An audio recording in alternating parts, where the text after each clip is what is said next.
এবারের আইপিএলে এখনও কলকাতা নাইট রাইডার্সের দুটি ম্যাচ বাকি। তবে সেই ম্যাচ দুটি কবে এবং কোথায় খেলবে কলকাতা নাইট রাইডার্স, চলুন জেনে নিন বিস্তারিত। তার আগে আমাদের চ্যানেলে নতুন হলে চ্যানেলটি সাবস্ক্রাইব করে সঙ্গে থাকুন। চলুন শুরু করি।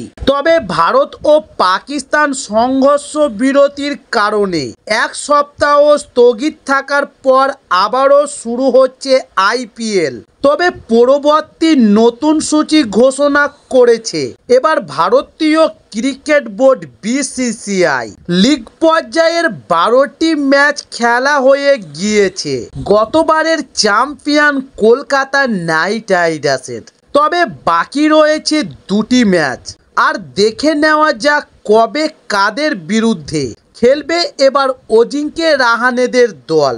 তবে যা জানা যাচ্ছে তাতে আবারও কলকাতা নাইট রাইডার্স মাঠে নামবে 17ই মে। সেদিন কলকাতা নাইট রাইডার্স খেলতে নামবে বিরাট কোহলির রয়্যাল চ্যালেঞ্জার্স ব্যাঙ্গালুরুর বিরুদ্ধে। আর সেই ম্যাচ সন্ধ্যা 7:30 থেকে অনুষ্ঠিত হবে। এরপর লিগ পর্বের কেকেআর শেষ ম্যাচ 25শে মে।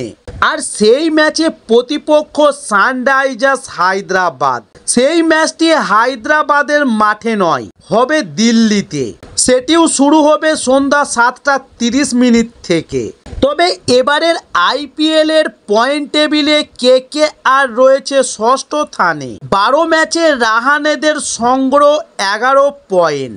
আর বাকি দুটি ম্যাচ জিতলে সর্বোচ্চ 15 পয়েন্টে পৌঁছাতে পারবে কলকাতা নাইট রাইডার্স। তবে তাহলেও অবশ্য নিশ্চিত হবে না কেকেআর এর প্লে অফ খেলা, কারণ গুজরাট টাইটান্স এবং বেঙ্গালুরু 11 ম্যাচে 16 পয়েন্ট করে সংগ্রহ করেছে। তবে এই দুই দলকে টপকানোর সুযোগ নেই কেকেআর এর। 11 ম্যাচে 15 পয়েন্ট নিয়ে তৃতীয় স্থানে রয়েছে পাঞ্জাব। তাই শ্রেয়স আয়ারদের টপকানোও কঠিন। তবে বাকি 3 ম্যাচে 1 পয়েন্ট পেলেই তাদের আর ধরতে পারবে না কেকেআর। পয়েন্ট টেবিলে চতুর্থ স্থানে থাকা মুম্বাই ইন্ডিয়ান 12 ম্যাচে 14 পয়েন্ট। হার্দিক পান্ডিয়ারা আর একটি ম্যাচ জিতলেই টপকে যাবে কেকেআরকে। তাই কলকাতাকে বাকি দুটি ম্যাচ জিতলেই হবে না।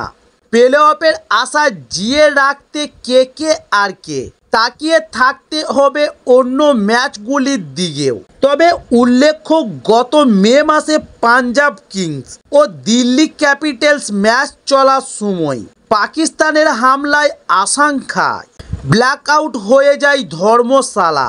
পরের দিনই আইপিএল 1 সপ্তাহের জন্য স্থগিত রাখার সিদ্ধান্ত জানায় ভারতীয়